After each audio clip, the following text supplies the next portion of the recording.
မြန်မာဒီကပောက်လွှမ်းရမည်ဆိုတဲ့စကားကျင်းဖြစ်နေပြီလားကျွန်တော်မနေ့ကကြောင်းသွားတယ်ပေါ့နော်ကြောင်းသွားတဲ့အချိန်မှာဆီယမတစ်ရောက်တယ်ဆီယမကကျွန်တော်ကိုမေးတယ်မင်းတစ်လားဆိုတော့ဟုတ်ကဲ့အစ်ပါလို့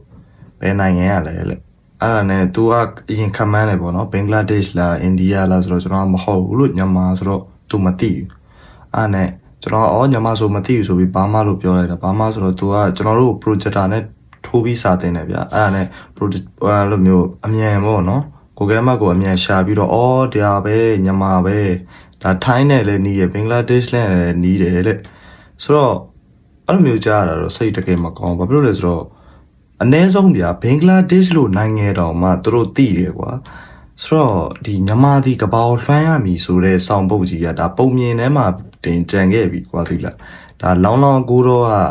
ဒီမြန်မာဒီကပောက်လွှမ်းရမည်ဆိုတဲ့စကားကြံခဲ့ပြီကွာအခုခေတ်အတွက်ကတော့ဘာမှမဟုတ်တော့ဒါပုံမြင်တစ်ခုလိုနဲ့ပဲပြီးရတယ်ပေါ့နော်တချို့ကျတော့ဘာမှဆိုပြီးပြောရင်သိရကွာတချို့ကျတော့ where you from I'm from Myanmar Myanmar so which country လာတယ်အဲ့ဆို nearly Thailand nearly Bangladesh nearly China ဆိုတော့သူတို့နိုင်ငံကိုအရင်ပြောပြီးမှကိုယ့်နိုင်ငံရဲ့အကြောင်းကိုသိရတာပေါ့နော်အဲ့လိုအခြေအနေတွေတော့ရှိနေတယ်ဆိုတော့ဒီလိုဖြစ်နေရမှာပေါ့နော် where you from so I'm from Burma I'm from Myanmar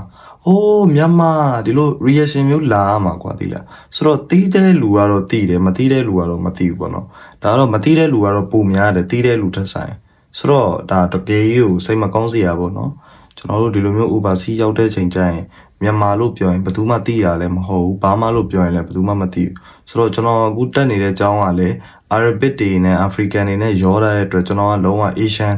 ဟိုမှာဘာမှကွာသိလားဘာမှဆိုတော့ဒီလိုမျိုးသူတို့အတွက်တော့ကြောင်တောင်လေးတော့ဖြစ်တာပေါ့နော် overseas ရောက်နေတဲ့ညီမတွေကျွန်တော်တို့မျိုးတော့ကြုံဘူးလားကြုံဘူးတယ်ဆိုရင် comment မှာဝင်ရောက်ဆွေးနွေးသွားနိုင်ပါတယ်